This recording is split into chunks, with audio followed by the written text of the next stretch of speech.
It's spontaneous, it's extremely risk-taking, and that's who we are. We adapt, we adopt new ways, and we take risks. And we're going to be, and this is quite, we've been doing the Vodacom Business Fast Forward series for many months now. And this is, of course, the Vodacom Business Fast Forward series, season 3, and it's the first one of the year. And today we're going to talk to, of course, Christina Close. And this is all about featuring the story of an amazing startup, a successful online South African business.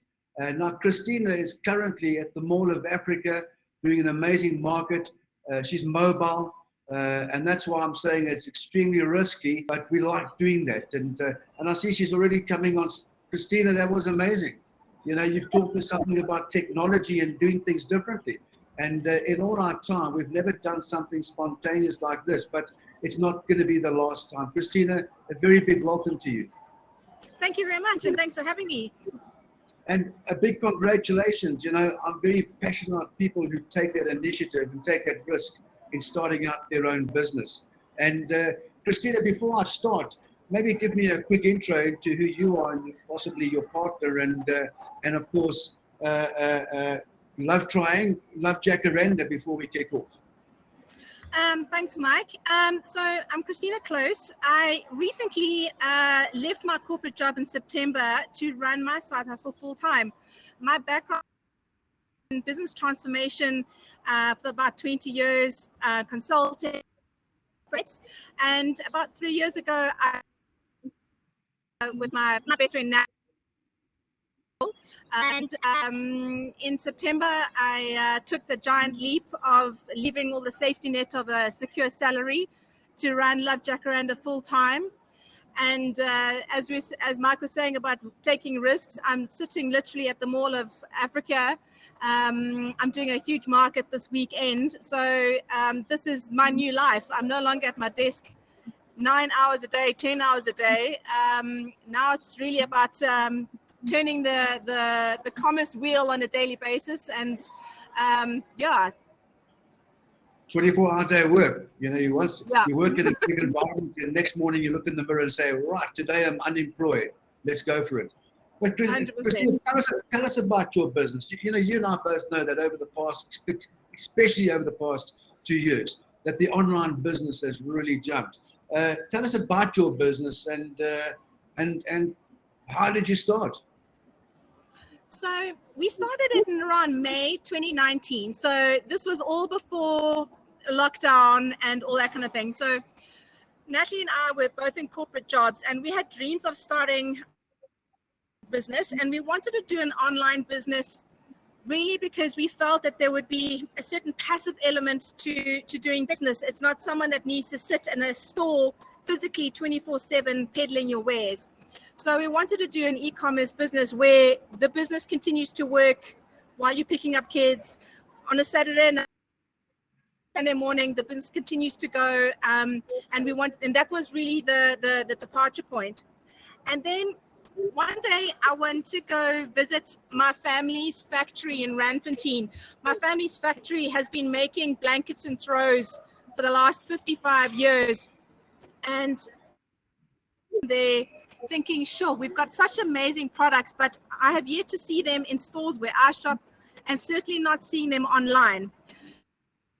Actually, on my way home from the factory, I called Natalie. I said, I've got it. This is it. We're going to start this business. Are you keen? And she said, let's do it.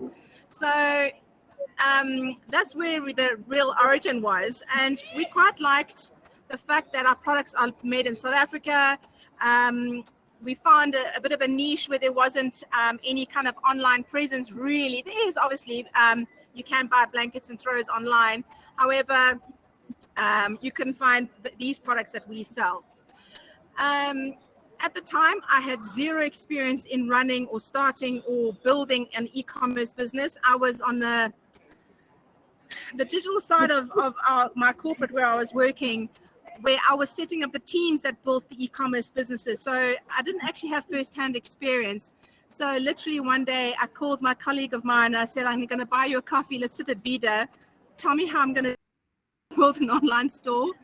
And that's literally how I started. And she said, go research Shopify, WooCommerce. She gave me some ideas of where to start. And I spent a lot of time reading and Google and asking questions. And for about 4 or 5 months, I started building the website. But in the meantime, we went to the factory, bought stock, just a few things. We bought like 10 items, and then we took them back home and we sold them to families and friends. And that was an important part for us because we validated that what we wanted to sell was something that people really wanted. So we had some product validation happening and a bit of flow of revenue. At the same time, we started to build the website, which went live a few months later. So you didn't wait for the conditions to be perfect. You just took action and made it happen. And so what you're trying to say to me, Christina, is that you don't need knowledge and experience. You gain that as you move on through all the research out there and all the self-education. And every day, as you say, you just keep learning to get bigger and better and good in bigger ways. 100%. Absolutely. Yeah. I knew nothing. I was an avid shopper online. I like buying online. So I could appreciate what it needed to look and feel like from a consumer perspective, but how to build it, how to do it, I hadn't a clue. And when lockdown happened in March 2020, interestingly, because no one could sell anything, all the stores had to close, and no one could sell anything. There was a massive overnight boom of online sales, and I think there was something like 6,000 new URLs that were registered within April, May, June of 2020. So there are literally thousands and thousands of South Africans that are literally just started, very new on this process, and we're all learning as we go. Absolutely. Well, you definitely started at the right time. Tell me, Christina, what do you need to start and run an online business? Sorry, I couldn't hear you, Mike. What do you need to start and run an online business? So first and foremost, you need a product that people want to buy. Because if they don't want to buy it from you in person, they're certainly not going to buy it from you online. So it's really, that's the minimum. The online store is a means to an end. The first thing is have a product that people want to buy. 100%. Then we built a website. I did it myself, so it didn't cost me anything. And I needed some social media pages, a Facebook page, Instagram page, and literally started there. Okay. I also needed a domain. You need a URL, my www address. So those are the first few things. We started very small. We only bought 10, 12 items, and we literally bought it on our credit card. And then, once those 10 things are sold, we had a little bit of extra. We bought 20 things next time. And then slowly, we had the luxury of starting slowly. So we didn't need any capital really. Although now 3 years later, we need to scale it. That conversation is very different now. Absolutely. I often write a book about how to start a business with no money. And you've just demonstrated that, because I think that's where a lot of people get it wrong, is that they think they need a lot of money to start their own business. It's not true. You need that passion and that guts and that drive and to make it happen. So well done on that. What has been your biggest challenge so far, Christina? It's the same as being in a mall. You need people to walk past your mall and want to go in. So the major challenge was learning how to find the right people to come to your store. No one, I remember working long hours trying to get this website perfect, because I'm like, no, I can't put this live. People are going to think it's a joke. And I put it live, and then no one came for like 3 weeks. And I'm like, why did I stress about this? No one knows I'm here. There's like tens of thousands of websites. So the first thing to get right was to get traffic, and the right traffic. There's no point in sending men to a ladies' shoe shop. Yeah. You need the right traffic. So that was challenge number one. Then the second thing is actually convincing them to buy online. When you are in a retail situation, you have a human standing in front of another human, and you can coax them and convince them to buy. You are there to answer questions, etc. When you're on an online store, you're entirely reliant to the page to do that conversion for you. So you really need to have the website set up in such a way that it's enticing, intuitive, easy to navigate, and answers all the person's questions without them having to wonder like, oh, where do I find this? Where do I find that? And that took a lot of trial and error. And to this day, it's something I work on daily. I go onto some of the more established websites, Woolworths, Mr. Price, etc. Like, how have they done it? What's on their website that I like? And I go home and I try and emulate that on my site. So that's the two things: getting them to the store and actually making the site good enough that it entices them to buy. Okay, absolutely. And like you say, all of us as entrepreneurs, there's one thing in common: we all going to go through obstacles in life on our journey. So, but the big thing is, how did you overcome these challenges? Spoke to a lot of people.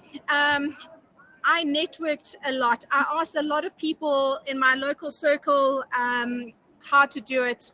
I spent a lot of time on YouTube videos, etc. I found an online Facebook group called Insaka, which has got about 25,000 people on it that are all local e-commerce businesses. They're all SMEs. They either want to start an e-commerce business, or they've started one, or they're quite far down the line. And I literally just ask questions like, how do I improve traffic? How do I start retargeting? You've been to my website, how to get you to come back? Sure. Absolutely. And Christina, are you still with us? Yes. Oh, there we go. I lost you for a second, but that's okay. How did COVID lockdown impact your business, Christina? It was amazing. Lockdown changed our business. Not changed it, it catapulted us. So by the time lockdown happened in March, we had been online about 6 or 7 months, and we probably had a handful of sales in that time. Most of our revenue at that point had been coming from in-person markets that we were doing to try and activate our brand and kind of get some revenue through the door. And when lockdown happened and you couldn't buy anything in person, you had to go online. Now, even e-commerce was limited that first month or so, that level 5 lockdown. No one could sell unless you were food or medicine. You were nothing. You couldn't sell anything, even online. Our greatest point was the 1st of May when we went to level lockdown 4, where you could trade as e-commerce, and blankets and throws was identified as an essential service because it was beginning of winter. And 9th of May was Mother's Day. So you could either send your mother vegetables or you could send her a throw. And I promise you, our website went nuts overnight. So it's been absolutely brilliant for us. And we're now ride that wave. So now, we've got steady, consistent sales online. And because we've now got really good traffic, our SEO, which is the whole Google search engine optimization, that flywheel is really going now because we've got good, consistent flow of traffic to the website. So for us, lockdown was amazing. Yeah, well, they say good things happen to good people. So there you go. What is something that's really surprised you? You need a lot of photographs. Seriously, I had completely underestimated how essential photographs are to a website. And in hindsight, it's actually pretty obvious because you're entirely reliant on the photograph of your product to sell for you. It has to be an amazing product. And when you're selling a textile like us, you need to have your textile in context so people can see what it looks like. And then you need close-ups so that people can feel it with their eyes, so to speak. And so that has been a major learning curve, and that's something that we've had to put money away for, to actually have photo shoots to make sure that we've got amazing product photography so that you see the picture and you just want to click and buy. Absolutely. Here's an important question, Christina. What would you say has been the formula for the success of Love Jacaranda so far? And what advice would you offer to anyone that's looking to start a venture, online business, but feels uncertain? What would you say? Nervous, uncertain, scared? Look, you could build a website and it costs you nothing except for a few rands each month.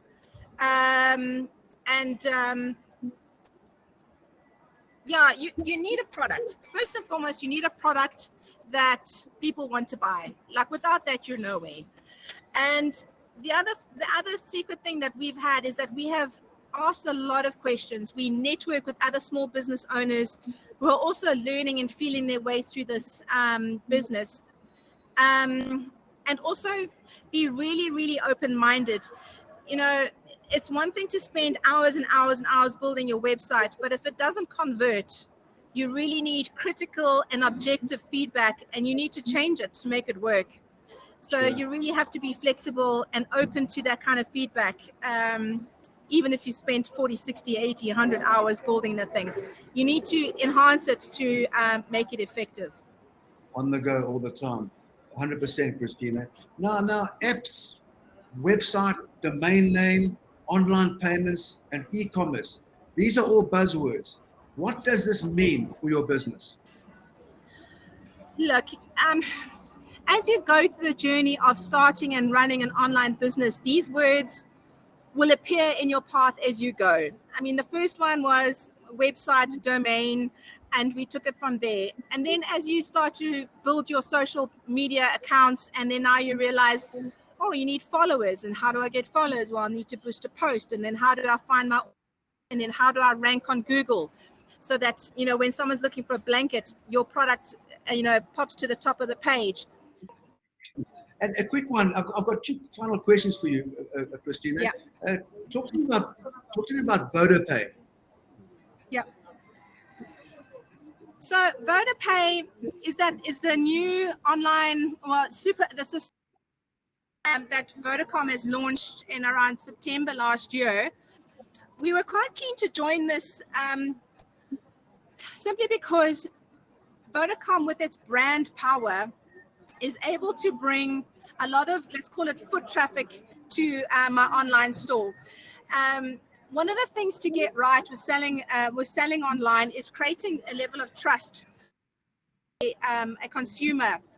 And when associated with a powerful brand like Vodacom, level of credibility comes implicit when they come in the app.